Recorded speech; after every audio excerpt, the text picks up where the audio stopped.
September 22nd. All right, very good. We'll call this regular meeting of the Marion County Board of Supervisors to order. Jake. Keisha Johnner. Here. Mark Ramey. Here. Steve McCombs. Here. Very good. Would entertain a motion to approve this morning's agenda. Make motion we approve today's agenda. Second. McCombs. Aye. Ramey. Aye. Johnner. Aye. Very good. Any communications, Jake, received by your office? No, sir. All right. Public comments. This is the portion of our agenda the public can speak on items not on this morning's agenda. The board cannot act on those items, but they could be topics for future Board of Supervisor meetings.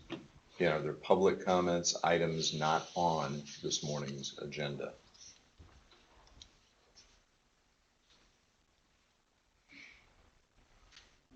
All right, hearing none, we'll move on. Would entertain a motion on this morning's consent agenda. Make motion we approve today's consent agenda. Second. Jake. Ramey. Aye.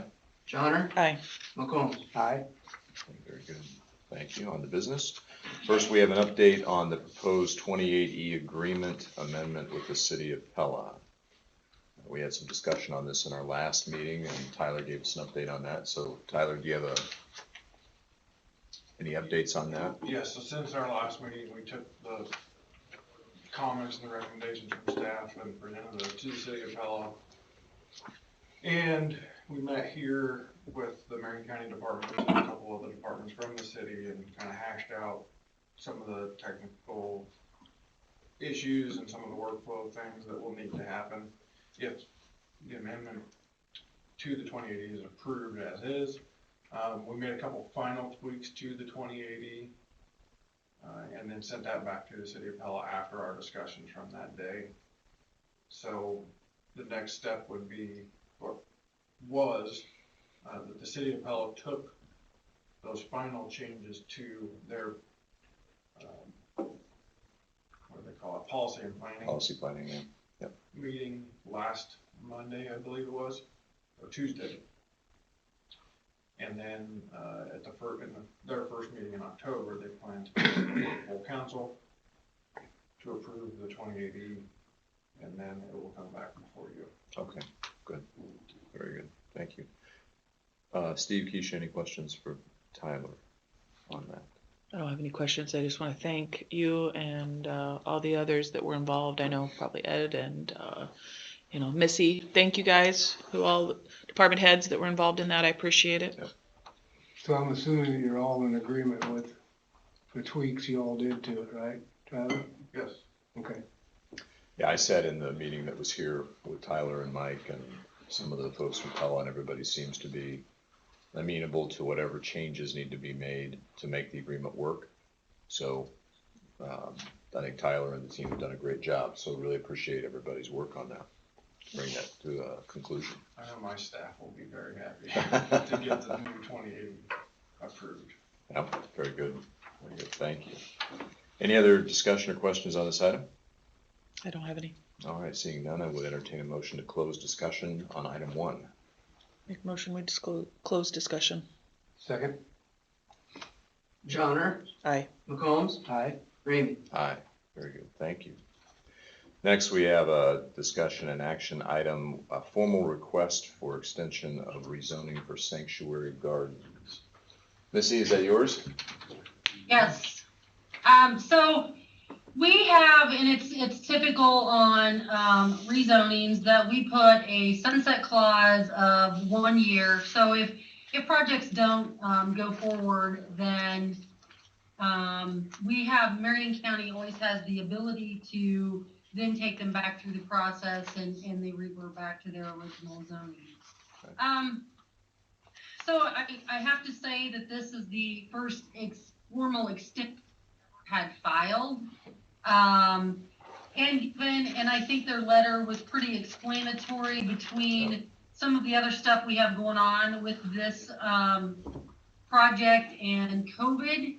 It has delayed the project. And so they have submitted a formal complaint or a formal extension to you. I have worked with Carla Foltz from Hopkins and Hubner about the process, and our process is pretty informal as far as it just requires a formal extension be filed. So yeah, and I see that Joe Borg said he is on. If you have any questions for him as well. I think they do have intentions to move forward. It's just like I said, with some of the other stuff we have going with this project and COVID, it has delayed the original timeline. Joe, are you on? Yes, this is Joe Borg. Yeah, maybe just a quick update on where you're at in the process and with the project. Right.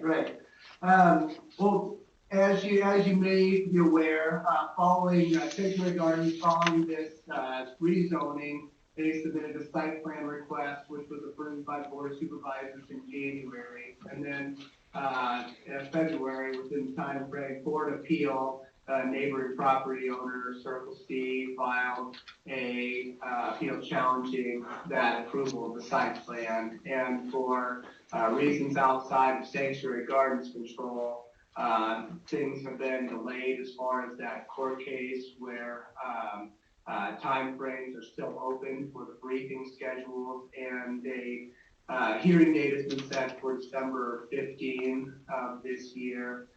So the briefing schedule will be concluded, a hearing will be taking place on December 15, and then ruling will come shortly thereafter. Most rulings, I guess in my experience like this, will be within 30 and 60 days.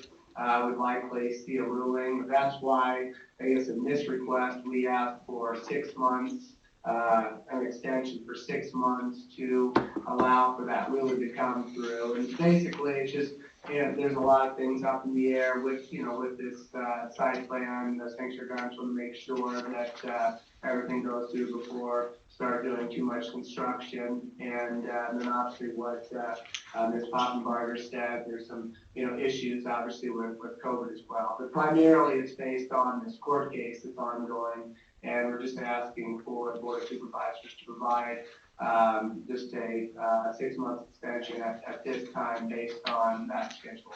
Okay. Very good. I appreciate that update, Joe. Thank you. Steve, Keisha, any questions or discussion? No, I have none. I don't have any. Okay, very good. Missy, anything else you'd like to add? No, so the one thing I guess, as I stated, what our ordinance or what the conditional rezoning says is that Marion County may, so it doesn't say it would automatically revert back, but this, with the extension, they have filed the formal extension. So no, I feel like, as Joe explained, we have a lot of stuff going on with this case, and I think a formal extension is acceptable in this case. Okay. Very good. Thank you. Thank you. Appreciate the update and the background on that. With that, I would entertain a motion on this, either to accept the formal extension and approve or decline. I make motion we fully accept the formal request of extension. Second. Motion and support to accept and approve the extension. Jake? McCombs, Aye. Ramey, Aye. Johnner. Aye. Very good. Thank you. Thank you, Missy. Thank you, Joe. Thank you. Next, we have something a little lighter than what we normally do, and that's discussion of a Marion County logo. I'll kick this off, and then I'm going to turn it over a little bit to Emily for a little explanation. I don't know if you can see on your screens, one of the things that I know I have been thinking about, we sort of bandied it about, whether we talked with Carla on economic development, I've talked with Lisa about it. I know from a board standpoint, we've had some preliminary discussions on it, on a Marion County logo. Realizing that some of our electeds have their own logos, and some of it's statutory and some of it's not, and all that type of thing. And it's not meant to replace any of those, other than for when we think of Marion County Board of Supervisors, governmental action, We've had a lot on COVID, tremendous number of things where we sent communications out. And we really have no letterhead from a Board of Supervisors standpoint. We just kind of cobble some stuff together. I borrowed stuff from Jake over the years. I thought, you know what, we should have something more formal. And so I asked Emily, as our PIO, to get with a group and start to develop some designs. So these are the initial designs that, as we talked, I kind of narrowed them down. I will tell you this personal preference here. I wanted something more modern.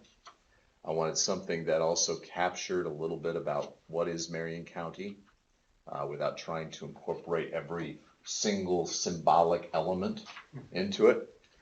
And also the fact that we are the home of the Iowa flag.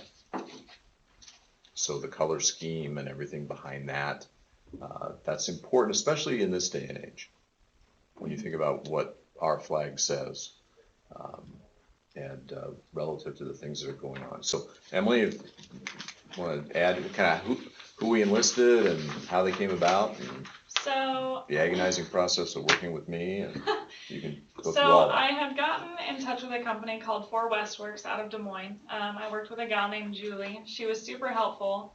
I had kind of given her the idea of what we were looking for, and we were looking for something that represented Marion County as a whole, not towns specifically, but Marion County as a whole.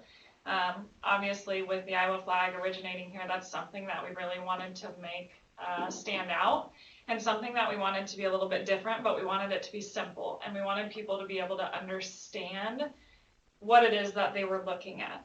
So obviously, when you look at the top one with the Iowa flag on it, that's going to be something that's going to be used a little bit more professional, where you can get into detail with things. So when it comes to letterhead, when it comes to envelopes, email, and also business cards, something where you can go into full detail, and it's something that's not going to get lost. And then we went with a more simple one on the bottom, where you have the red, white, and blue, and just the Iowa Marion County number 63, that you can use for apparel. You can use for hats, sweatshirts, t-shirts. You know, you can use a backdrop for either one of those, but we wanted something to be super universal. Oh, can I jump in here, Emily? Yes. So no, by putting 63 back on here, it's, you know, I'm old enough to remember when the license plate still had that. I thought it was kind of cool. I liked it. I asked them to reinsert that, and I loved it. I thought that's a neat nod to history. Mhm. My choice. Yes. My choice. So I like it to be universal everywhere. So if you could bear with me for 1 second, I'm going to share something different here. I did an example of a letterhead, so that way everybody can kind of see. So in theory, I think across the board, and this would be up to the Board of Supervisors, but we would want to leave the top completely the same. So universal, no matter who uses this letterhead, the top stays the same. This is just an example. I went ahead and had Lisa made one up for me yesterday. But you can put all of your personal information on the bottom. Sometimes she has to put this certified emblem in there. So, you know, whatever department you're in, if you have something that you specifically have to have on that form, you can insert it in here. There are areas mapped out in this letterhead that you can change the information. So then you have all of your personal information on the bottom. And you can change that as you see fit, but I think it would be nice to leave it universal on the top, where it all stays the same, I guess, up there. So that's what I have. Good. So the purpose of this is to reveal some concepts, specifically to the board, but also to some others. What I would, you know, we can certainly have discussion on this, or you can look at these, you can give suggestions. Are we headed in a good direction, not a good direction? The thing that I think is important to note is we are a unified government. Even though we have multiple elected officials, we are a unified Marion County government. We're not separate governments. We're one government. Not any different than Washington, D.C. or the state of Iowa. They're one government. It's different departments. It's federalism at its finest. So I think having something that represents that for Marion County and establishing that is a good thing. From a business standpoint, I think simpler is better. I think clarity matters. Whenever I've done logos in the business world, you don't want noise in your logo. People try to make it so it's simple, stands out. People see it and they say, I get that. I know who that is. So it's creating a brand from a certain perspective on who we are when we serve the public.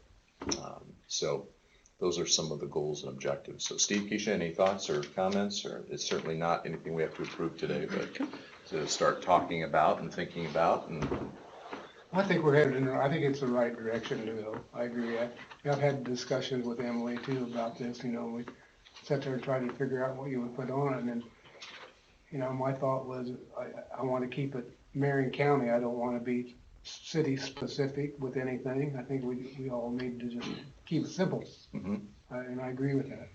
Okay, good. I appreciate, Emily. I know that you met with us, met not individually. I want to make sure there's clarity there. And wanted to know what our thoughts were. And I like the way you approach that. And I like what you come up with. I think that is important. I would like to hear from other department heads and what their feelings are on it. Because I do like the aspect of having one logo. Mhm. I think it does show unity. Yeah, so to that point, Keisha, and as our other department heads look at these suggestions, think of this as the starting point. We didn't want to have 100. That's just too many. We would end up forever trying to sort through that. So I went through it, narrowed it down to these with Emily's help. Think of this as a starting point, offer feedback, suggestions, and let's go from there and see what we end up with. But I think it's important to get to a conclusion sometime here in the next several months. It's not something we have to rush and do. I do like the idea, Emily, that you said that the other department heads can put their professional emblem below down there. But I like that idea because. And you can add more than one, I think, too, right, Emily? Yeah, there's multiple spots at the bottom. Because Kim was in discussion at one point. Emily and I were meeting, or Kim and I were meeting. I think Emily came in, and so I think Kim, your input would be valuable too on her thoughts because she was in the office. So yeah, because we have our public health logo, and then each program has a logo that's required for some things that we do, and the letterhead accommodates that. So I think that's great. I think that's good. I have a question on, do you have a mock-up of what a business card might look like? I do not, but I can get that put together. Yeah, because that'll be our next thing is what would a business card look like, incorporating this, because we still have our required logos that we put on. So if you can think about how that might go, that would be great. Thanks. Good comment. Thank you, Kim. and I think the bottom part too, because we were thinking no offense, but Jake, we looked at old letterhead that people had and listing people in your office and your, that is important sometimes to incorporate, and that can all go on the very bottom. So you can expand that more on the bottom. I think the intent wasn't that it had to be exactly everything on the bottom had to be the same. The bottom would be for you to put what you wanted on there. Sure. As far as your office. So if you wanted to list your name, as audit, I'm picking on Jake because he's sitting here, but Jake Grandia, Marion County Auditor, and all the information, that's where you would put that. Mm-hmm. Yeah. Mark, may I ask a question? Sure. Just to follow up, because now I heard what you said and then I heard what Lisa just said. You're looking at this to be the logo and that for business cards and letterheads and for electeds to use as well, or just the Board of Supervisors for their departments? What is your preference? I would love this to be across all departments, Ed. I would love this to be what we do for all of Marion County government. That's my preference. Mark, Jason here. We have multiple different, letterheads, whether it be letterhead for our stationery, for our envelopes, for our different things. At this point, I understand the Unity side of it, and it's not that I want to go against that, but I really don't want to switch all of the different versions of the things that I have for my office. Because I think the standard, a lot of them are very similar to the other 98 sheriff's offices across the state on those envelopes, those letterheads, what we use. I'll bring some examples and show you, but it's just, I think there's a lot more to it than just on this for my office and my perspective.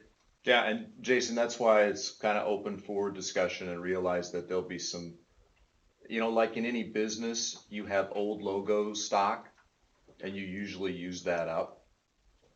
You don't just throw it all away. Or if there's something statutory that we have to follow from a certain perspective, I know Jake, for some things on our ballots and things like that, there are just certain statutory things we have to follow. So it's not meant to be an edict. It's meant to be something that we can all use and start thinking in one concept. I do have a comment. Are you looking for input? Is that?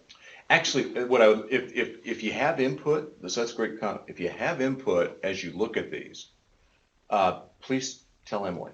Okay. Okay, because I'm not the design. Yeah. She had to put up with me to get to this. Okay, and I'm not the art one in the group. But no, if you have feedback on these ideas or something else. Well, my concern is we deal a lot statewide, and so if you're sitting where I'm sitting, you don't hardly see the county. You see Marion, Iowa. So like the city. We already have tons of trouble. Tons of trouble getting confused with Marion, Iowa. That's why we put the county number in.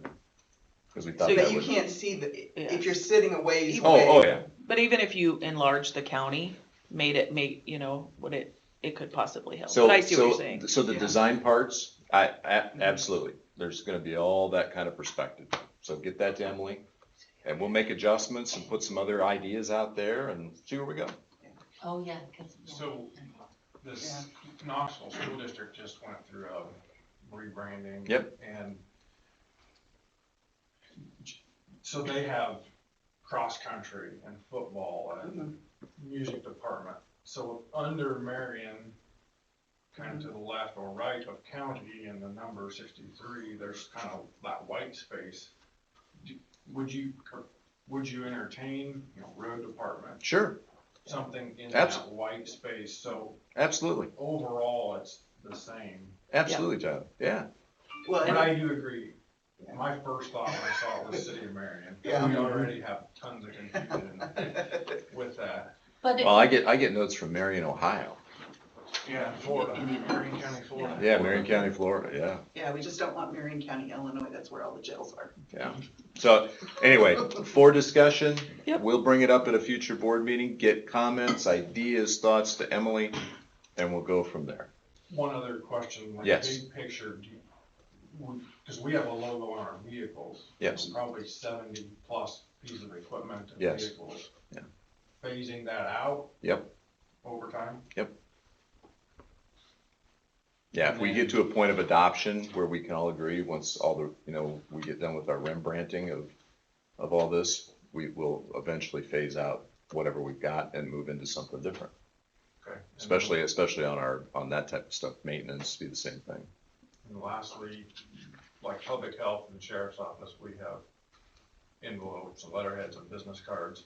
Use your stock up. Would IT create a template? Because we have templates, so when I click new Word document, it pops up and I can just click memo, letterhead. Yeah, we'll get all that stuff, Tyler, as part of this process. IT can handle that for everybody. I'm not gonna speak for Andrew, but I'm gonna say yes. Okay. We already have a mock-up that when you click on it, it pulls up the. Right now, just let's get to the point where we can agree on something. This would be a good test. And this was a good starting point, I feel. What's your time frame for this? I have no time frame problem. Okay, I'm just asking. Nope, I have none. Our travel guide will, I know, I get, there's gonna be timing issues. This is just something to get in place and then work to implement.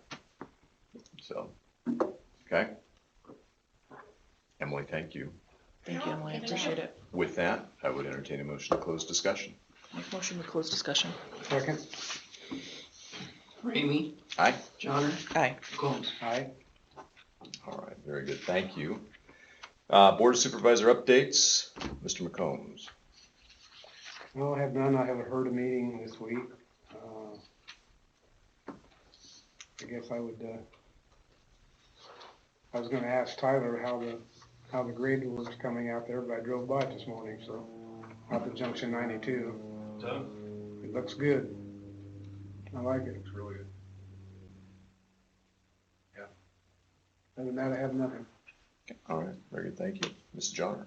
I have impact Thursday and then planning and zoning next Monday. Otherwise, I don't have any other updates. Okay, very good, thank you. Update on the, I'm sorry. Ed has a question. Ed, did you have a question? I'm sorry. We need to have a buzzer, we need to have a buzzer or something.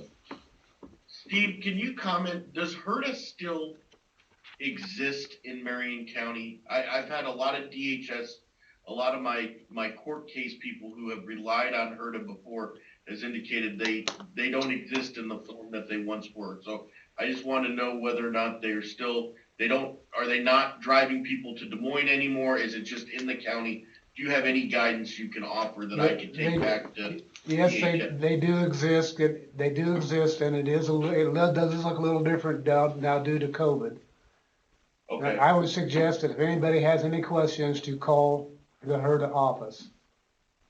yes, sir. I'll pass it on. Thank you. Mm-hmm. Very good. Thank you, Ed. For me, I get two things. First of all, a quick update on mental health for the board. As you know, we've been going through a process with the Cross region, particularly related to the Access Center. This month is the month of decision for the Cross board and the relationship with the Access Center, as far as will they meet the criteria that we have set forward as a board, as a regional board, for some of the things they needed to upgrade in terms of their operational platform. Rachel has been reviewing with them on a consistent basis. She will have a report back to the mental health, to the Cross Region Board toward the end of this month. I think we have a meeting coming up like on the 30th, I'll something like that. But if it goes well, then we probably not a lot of change. If it does not go well and the board is not satisfied, then that could precipitate a whole host of other actions related to our relationship with the Access Center. As I told you in prior meetings, we have engaged legal counsel to review all of our legal documents. The region holds the lien on the Access Center. That was one of the arrangements made way back when. We've invested money to form the Access Center and create that location. So there's going to be some discussion on how to recover those dollars and apply them in a different way to meet the requirements of the mental health statute if it goes badly. Right. So there'll be more updates coming up after that meeting, but I just wanted to give you a heads up that it's coming to that point of decision here shortly. I've had a lot of discussions with other cross-board members. They're looking for some clear direction from the Access Center that they can perform. So, second thing, VA, another big project. As you know, in prior meetings, we talked about our relationship with Confluence. The master planning process, I would say, is 80% complete. Chris, is that fair? Yeah. Is that fair? For sure. Good. We have some concept designs on mixed use plans for the VA property. Again, big picture, large scale designs with a ton of community input from the city of Knoxville and other interested parties. That was Confluence's mission, was to interview council, racetrack, school district, other community people to get all that information and come back with some recommendations on utilization of that property. This week on Wednesday, Confluence will be having individual meetings with some of those groups to show them high level where they're at in the process. So be separate groups of city council, city manager, mayor, school district, the media, Chamber of Commerce, if Hannah doesn't have her baby.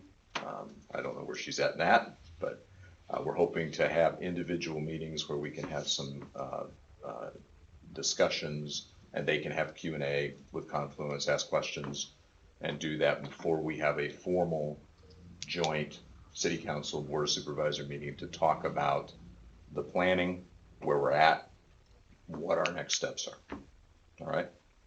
So lots of great work. Chris has done a phenomenal job coordinating with Confluence. Appreciate all that and everything you've done to get it to this point. It's very impressive what they were able to pull together on that. So that's where that stands. Do you guys have any questions on that? No, I appreciate the update. Okay. And they are supposed to be, have they set up times with these two individually? I don't know, but I'll check. Ask Follow Matt, up with because Matt you were today. supposed to be on that list Yes. on Wednesday, so, okay? Art, Jason here. Yeah. Just real quick, thank you for your comments on the Access Center. Just want to let you know they are still not meeting the expectations of law enforcement. So please take that into consideration.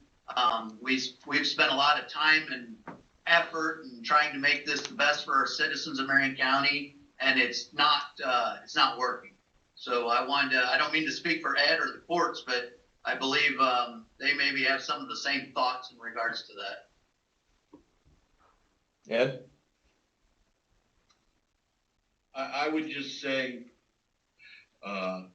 just this past week, in the last 10 days, bottom line is, I think if you were to ask the judge, we aren't using the Access Center very often any longer for our commitments. And so I can only speak to commitments where people come in and want to involuntarily commit a loved one or someone they know. We continue to have problems that the Access Center, because of whatever their DHS guidelines, and I believe they're telling me the truth about their guidelines. If someone doesn't want to be there, they don't have the ability to keep that person there. So as a result, we set someone down there. They did not, after they did the evaluation, this is the part that they did the evaluation, then they determined he wasn't able to stay there. They dropped him off at the hospital, which of course creates all sorts of issues, that it makes it look like we're dropping our mentally ill off on another county because now they're taking up a bed in their hospital. And then the worst part is when we needed their professional to testify at court, they weren't available. They didn't answer the phone. So I've worked with Rachel, I've worked with Samantha, I've worked with Jason. The problem is, I have no idea what else the Access Center does, and maybe they do whatever it is else they do very well, but from the standpoint of meeting the needs of our court system for commitments and taking the burden off our local hospitals, which was always my belief why the Access Center existed, was so that our local hospitals weren't burdened with having to keep people. They don't meet that need. So if they're doing other great work, great. But if we thought the reason we were having an Access Center is what the legislators told us was the reason, we're not. I agree completely. And the problems we're having is even somebody in a mental health crisis, just like Ed said, we take them down where we're supposed to be getting them the evaluation. They can walk out the door before the deputy even does without getting an evaluation because of the fact that they per se say they're voluntary. Yeah, they can't hold them. Yeah. If somebody is in a mental health crisis, they don't want to be there. And the whole purpose of, in my mind, the years I spent with the Iowa legislature trying to create access centers was so someone could get an evaluation. But if they're not willing to do that, and the person can walk up the door right with the deputy, there's no use for it. Yeah. So I appreciate that, guys. I'm gonna just jump in and add a little from my perspective on those comments. And the issue with the Access Center is, yes, the legislature said there was a purpose for the access centers as articulated, Ed, you are exactly correct. There needs to be clarity in the law. As in all laws, you have to think through the administration of those laws, and they need to be clear and concise so there is legal liability protection for those organizations. That presently does not exist in this case. We've had meetings at the legislature. Jason, you and I have been there. We have asked, Rachel, we've asked for that clarification. We were promised that clarification, and that clarification has not come. So from a policy-making perspective and our taxpayer money, for a law that was created by the Iowa legislature that has remained confusing on this point, and the inability of the legislature to provide clarification through either themselves or administrative offices in the executive branch, that's their failure, my opinion. But that's their failure. We've asked for it, they haven't done it. And that's left a lot of things, Access Center, Rachel, Jason, Ed, and the board that runs this region and administers the dollars in a state of confusion over what the actual intent of these organizations are. So from a board standpoint, and speaking as the chair of the cross board, it's going to come to a head one way or the other. Our taxpayers deserve to get what they pay for. And it is that simple. So we're going to head down we will take appropriate action as needed. Any questions on that? No, I think that's fair, that's a fair assumption. Good. All right. Good. So with that, we'll entertain a motion to adjourn. Make motion we adjourn. Second? Ramey? Aye. Aye. Johnner? Aye. McCombs? Aye. And more to say.